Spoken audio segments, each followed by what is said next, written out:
Yo, yo, yo, yo, yo, welcome back to my YouTube channel. It's your girl, Brittany Summer, and I'm back with another recap video to The Shy, Season 6, Episode 2. Before we get started, please make sure you like, comment, and subscribe. Make sure you click that notification button so you can be notified every time I post a new video.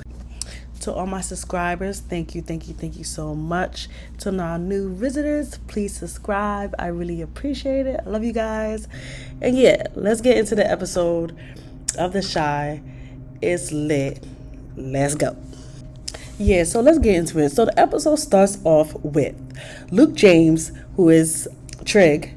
So Trig walks into his office and he sees Jamal. So Jamal is the brother of the girl that moved in with Kevin and his family. So he's basically saying to Trig, hey, like, I got my life together. Mind you, way before that, he murdered somebody in front of his sister and everybody else in the neighborhood and was sent to jail. So I guess he came out of jail off of good behavior and he changed his life in prison. And now he, try to be a good person, a good man.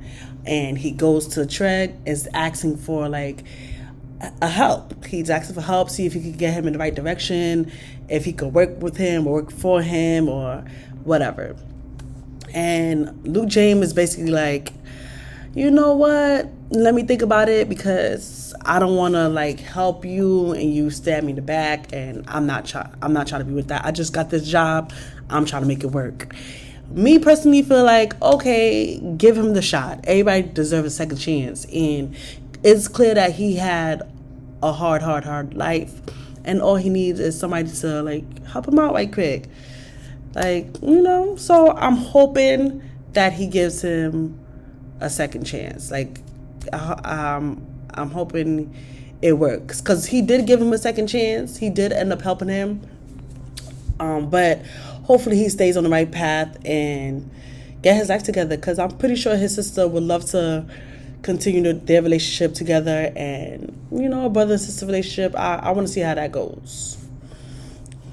So since Jamal want to get his life together, he wants to speak to his sister. So Kevin's family, basically his mom's, was basically like, hey, it's up to you if you want to see your brother. Homegirl was like, yes, I would love to see my brother.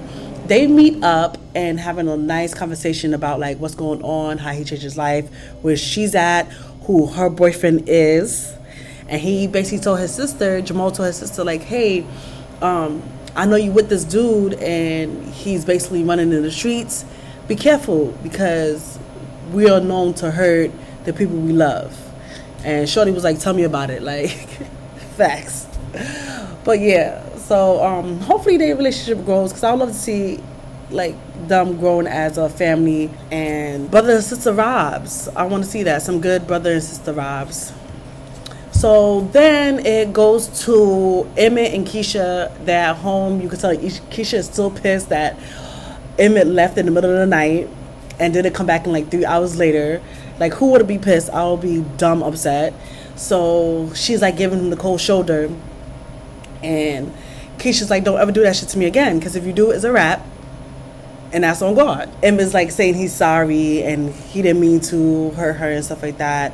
They just need to communicate more. Keisha was like, okay, cool. I believe you. I want us to work, but we can't be staying in this apartment anymore. You share this apartment with your ex, and I want bigger and better, and get me out this shit. So Emmett decides to basically get them a house, which I kind of understand, but I felt like he should have did it on his own instead of asking Duda to help him with everything. Duda was like, oh, I put down some of the money for you to get the house and you pay up the rest, whatever the case may be. And Emmett was like, okay, but I honestly feel like Duda has another alternative motive for him to get that house. I feel like it has to be a reason why you're fiending for Emmett to get this house. You're fiending. Why this house? You feel me? You probably want me to hide some drugs in this bitch. I don't trust him. I do not trust that man at all. And good luck to Emmett because he getting himself in some shit. So speaking about exes, it goes to Tiffany. So Tiffany, she sell her weed, good weed girl. She's doing her thing, period. And she goes to her connect, which is Corey. What's his name in the show? Dante. So she goes to Dante, and basically was telling him like, hey, why is this weed guy here? Like, and that weed guy was basically growing his own weed naturally, like there's no chemicals, and he just want everybody to have pure weed to sell to the neighborhood. Like, he's done with everybody smoking chemical weed. And he basically was like, hey, I will help you and your mans grow some weed on your own. And that way, Tiffany could cut out Duda from their business. To be honest, that is a great idea, to grow your own weed and do your own business. But the fact that they already made a business deal with Duda, I feel like that is not going to end well at all. That's not going to end well at all, with them going back and forth with Duda, talking about, oh, we don't want to and we can't do da-da-da-da-da, and it's going to be a wrap. Like, Duda is so trigger happy. He's going to kill for nothing, and it's mad annoying that they in a business deal with him and they found something better, and now they got to find a way out of that business deal. So wish them the best of luck, but I know they should definitely do that business deal, especially if Rob get his money from his mom. So apparently his people are rich, and he goes to his mother to ask if he could get a loan or pay her back, and his mom was like, straight up, I'll give you some bread. I give you 50,000 or like 100,000. Mad money. She's gonna give him mad bread, only if he finds out who killed her brother. To be honest, I forgot who killed her brother, and who killed her brother. I need to go back to the episode, like to season 1 or 2, to find out who killed her brother. But yeah, so she want Rob to go find who killed her brother in order to get the money. So if he could find out and get that money, I feel like that's going to be a good deal for them to do. And I'm excited to see where their business venture goes. Make your own money, period. That's lit. So now, after that, now it goes to Shad and his girlfriend Deja. So I guess Shad is feeling some type of way, and he want to make his own money, which is understandable. But he sets up shop in front of the house, right? In front of her apartment, her brownstone, and starts selling like DVDs, jerseys, mixtapes, fucking records and stuff, which is understandable. Sell what you got, you feel me? But the crazy thing about it is, this dude came to buy something from him, and he was trying to charge him an arm and a leg. And it's like, sir, you try to sell your stuff, like, sell it for a reasonable price so everybody could come back. And so he had an offer, but then the homeboy was like, forget it, because you charging me fucking $100 for a record. I'm not doing it. So I feel like his little business venture looks dope, but I feel like he should definitely lower his damn prices. And when he saw Broccoli in the Emmett's chicken spot, whatever, and Broccoli was like, hey, I could like spot you some cash if you need it for your business, whatever. And I think he's gonna try to get him put on with Duda, which is a bad scene. I think that's a bad idea. I hope he don't, but like I said, he might be the one that's gonna die in this season. Like, I honestly feel like it's either him or Emma's dad. So depending on how the situation goes, hopefully he don't try to do nothing silly. Hopefully Shad decides, like, hey, I'm just going to work my way up and not go down the wrong path that I usually go down, and just figure it out on my own and not go to Duda for help. Hopefully that happens, and we'll see. So I wish him the best luck, and I'm happy his girl is supporting him with his business venture. That's nice of her to do that. Well, of course she should, because that's her nigga, so period.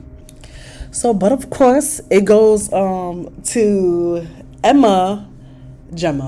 It goes to Gemma and Maisha. They're shopping, and Maisha is telling Gemma, like, hey, like, I need to, like, start getting this money with my music, because I don't want to be shopping here no more, these cheap-ass clothes.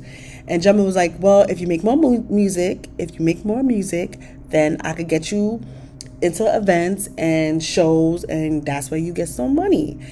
So she ended up bumping into like this new rapper, and the new rapper basically says to Maisha that she likes her music, she loves what she's doing, and she want her to open up for her. And Maisha was like, yes. And Gemma was like, of course, take down my info, we gonna do it. And when I tell you, Gemma hooked that up. She made sure everything was lit in her green room. She had all her snacks, the lighting, everything. Like, all the stuff she wanted was in there. I feel like she's a great manager. She's doing a great job. She's doing a great job for Maisha right now. And I'm happy that her and Maisha have each other for this time. Hopefully their business grow together. I know Maisha gonna pop because she's lit. But yeah, at Maisha's show, guess who stopped by to say hi?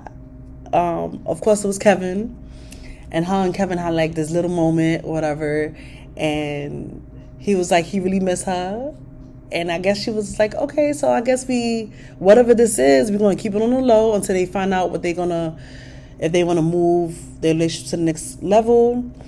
And Maisha was very clear to do not tell Papa, which is definitely understandable. Because even though he looks like he's moving on, he's still going to be pissed as hell. So, but I do like Kevin and Maisha together. I like them. They're cute.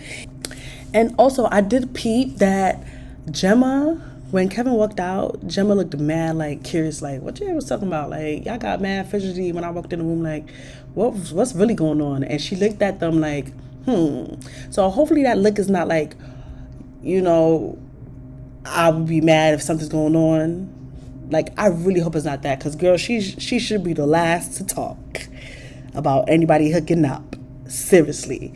So she better be happy for them on some real shit. She better be excited as hell. Okay, so speaking about moving on. So Papa and the girl that worked at the chicken spot with him, Papa needed a ride, so she drove him home. They had a nice conversation. And basically she's a preacher's kid also. And it seems like Papa really, really likes her.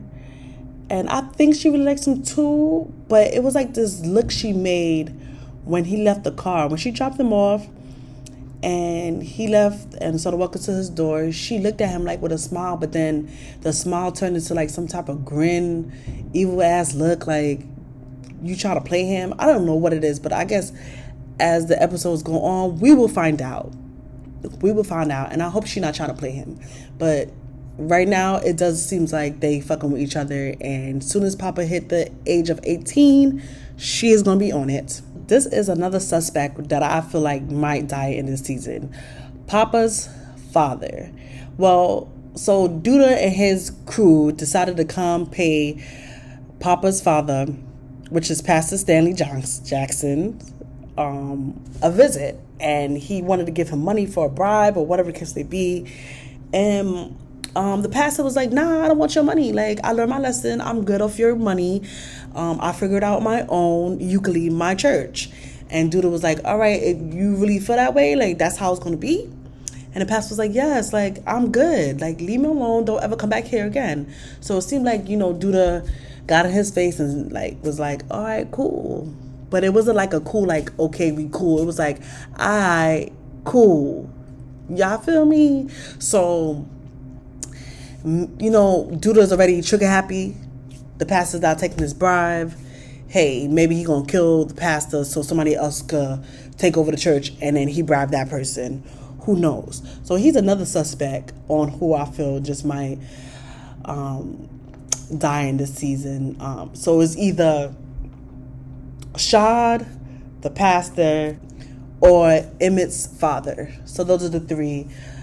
Let's see if the list continues, because whoever is going to pass away is going to be in Duda's hands, period. So he's catching all enemies from left to right, because this man is so ruthless. Like, my goodness. Okay, so y'all, that was the end of my recap of season 6 episode 2.